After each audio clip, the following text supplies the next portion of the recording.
തുളസീദളമൂലചേ സന്തോഷമുഖ പൂജിം.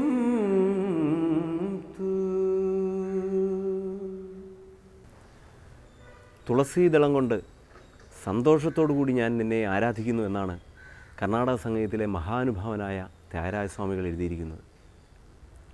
തുളസിയുടെ ഈ മഹത്തായ ദിവ്യത്വത്തിൻ്റെ കാരണമെന്താണ്? ഇതുതന്നെയാണ് ഞങ്ങളുടെ അന്വേഷണവും.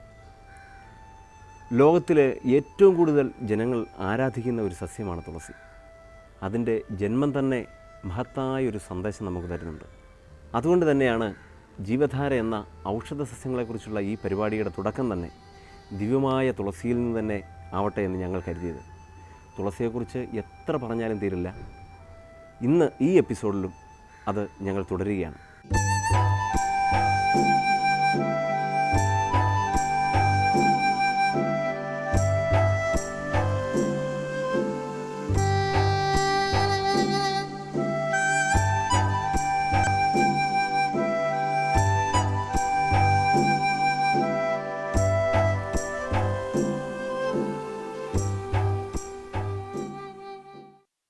തുളസിക്ക് പാവനത്വം ഉണ്ട്, അതുപോലെ ഔഷധ ഗുണമുണ്ട്.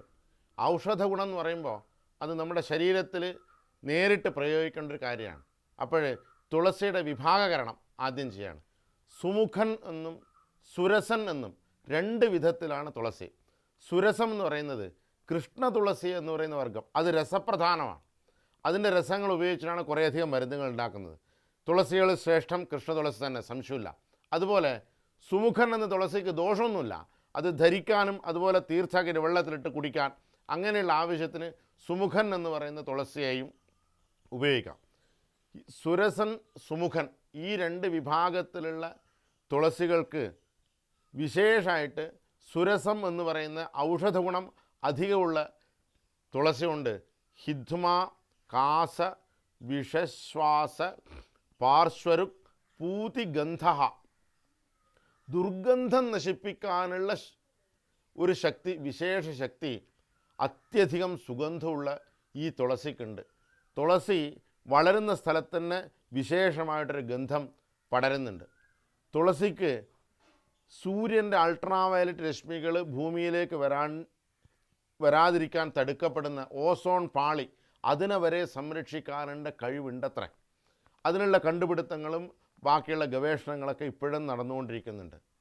അതിൽ ഈ തുളസിയുടെ ഔഷധ ഗുണത്തിൽ ഹിദ്മ, കാസശ്വാസം, ശ്വാസവിഭാഗത്തിലുള്ള എല്ലാ രോഗങ്ങൾ, എക്കിൾ, കാസശ്വാസം, തമകശ്വാസം അങ്ങനെയുള്ള രോഗങ്ങൾക്കെല്ലാം വിശേഷമായിട്ട് പാർശ്വരുക്, ഒരു ഭാഗത്തുള്ള തളർച്ച അങ്ങനെയുള്ള രോഗങ്ങൾക്കെല്ലാം പൂതിഗന്ധ, ദുർഗന്ധത്തിനെ നശിപ്പിക്കാനുള്ള ഒരു വിശേഷ ഗുണവും ഈ സുരസൻ എന്ന് പറയുന്ന കൃഷ്ണ തുളസിക്കുണ്ട്.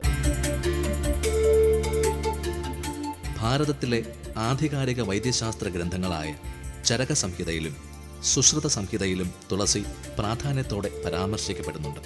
ഇതൊന്നും കൂടാതെ ഋഗ്വേദത്തിലും തുളസിയെ ദിവ്യത്വമുള്ള സസ്യമായി പ്രകീർത്തിക്കുന്നു.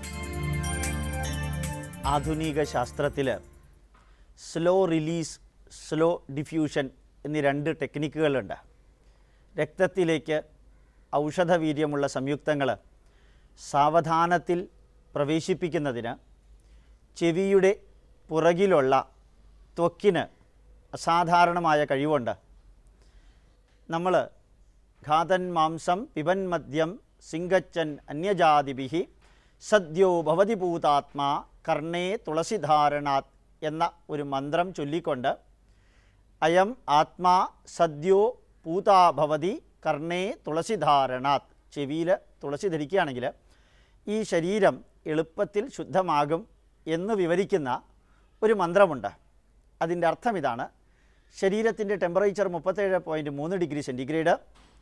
ആ ടെമ്പറേച്ചറിൽ തുളസി ചെവിയുടെ പുറകിൽ വെക്കുകയാണെങ്കിൽ സാവധാനത്തിൽ അത് വാടി അതിനകത്തുള്ള ഈ ഒസിമീനും ഒസിമോളും തൈമോളും സ്കിന്നിലൂടെ, ത്വക്കിലൂടെ ശരീരത്തിനകത്തുള്ള രക്തചംക്രമണ പ്രവാഹത്തിനകത്ത് പെടുന്നു. അത് രക്തത്തിലേക്ക് എത്തിയാൽ രക്തചംക്രമണത്തിൻ്റെ സ്പീഡ് കൂടുകയും രക്തത്തിലുള്ള അനവധി അപദ്രവ്യങ്ങൾ, കിഡ്നി വഴിക്ക് ഫിൽട്ടർ ചെയ്ത് പോവുകയും ചെയ്യുന്നു. അതായത് മറ്റ് ഓവർ സ്ട്രെയിൻ ഇല്ലാതെ ശരീരത്തിലെ രക്തചംക്രമണം വർദ്ധിപ്പിക്കുകയും ഔഷധവീര്യം അകത്തേക്ക് പ്രവേശിപ്പിക്കുകയും ചെയ്യാൻ ഈ തുളസി ചെവിയിൽ വെച്ചാൽ മതി എന്ന ഒരു ആചാരം നമ്മൾ അനുഷ്ഠിക്കാറുണ്ട്. ആ ആചാരത്തിൻ്റെ പുറകിലും ഒരു ശാസ്ത്രമുണ്ട് എന്ന് ഓർമ്മപ്പെടുത്തുന്നതാണ് തുളസിയുടെ ഉപയോഗം. തുളസി സാധാരണഗതിയിൽ ലളിതമായ ചികിത്സാ രീതികൾക്ക് വേണ്ടിയിട്ടാണല്ലോ സാധാരണ ഉപയോഗിക്കുക. അല്ല ലളിതമല്ലാത്ത ചികിത്സാ രീതിയിലും തുളസി ഉണ്ട്. ഉണ്ട്. പറയാം. ഭൂതങ്ങളിൽ കൂടിയാണ് നമ്മളെല്ലാത്തിനെയും കാണുന്നത്. പഞ്ചഭൂതങ്ങൾ പൃഥിവ്യ തേജോ വായു ആകാശങ്ങളാണ്. ആ 5 എണ്ണത്തിൽ കൂടിയാണ് മനുഷ്യനെയും ഔഷധങ്ങളെയും രോഗത്തിനെയും പ്രകൃതിയും നാം വീക്ഷിക്കണം. അതാണ് ഈ ചികിത്സയുടെ സ്വഭാവത്തിന് ഇത്രയും നേട്ടം ഉണ്ടാവാനും ഇപ്പോഴും നശിക്കാതിരിക്കാനും ഉള്ള കാരണം. അല്ലെങ്കിൽ ഇതിന് മുമ്പ് നശിച്ചു പോയിട്ടുണ്ടാവും. അപ്പോൾ അതിൽ ഇപ്പോൾ നിങ്ങൾ ചോദിച്ചതെന്തേ തുളസി. ആ തുളസി എന്നുള്ളത് സാധാരണ അത് ഈ 5 ധാതുക്കളെ ശാസ്ത്രകാരൻ എന്തൊരു സൂത്രം ചെയ്തതെന്ന് വെച്ചാൽ ഈ 5 എണ്ണത്തിനെ കൂടി വരുമ്പോൾ 5 ഭാഗം വരുമല്ലോ, അതിനെ ചുരുക്കാൻ വേണ്ടി 3 ദോഷങ്ങളെന്നുള്ള രൂപത്തിലാക്കി. വാതം, പിത്തം, കഫം. അതിൽ ഈ പിത്തം എന്ന് പറഞ്ഞത് അഗ്നി മാത്രമാണ്. 5 എണ്ണത്തിലത്തെ 5 എണ്ണം ആണല്ലോ പറഞ്ഞത്. അതിലത്തെ തീ അഗ്നി മാത്രമാണ് പിത്തം. മറ്റ് 2, 1 കഫവും, ഈ 2 എണ്ണം 1 വാതവും. അങ്ങനെയാണ് അത് വരുന്നത്. ഈ 3 ആക്കിയത് വിവരണത്തിൻ്റെ എളുപ്പത്തിന് വേണ്ടിയിട്ട് 3 ആക്കിയതാണ്. അതിൽ കഫത്തെ ഹരിക്കുന്നതാണ് തുളസി. കഫഹരായിട്ടുള്ള ഔഷധങ്ങളിൽ വെച്ച് അഗ്രഗണ്യം തന്നെ പറയാം. അതാണ് തുളസിയുടെ പ്രധാനമായിട്ടുള്ള മാഹാത്മ്യം.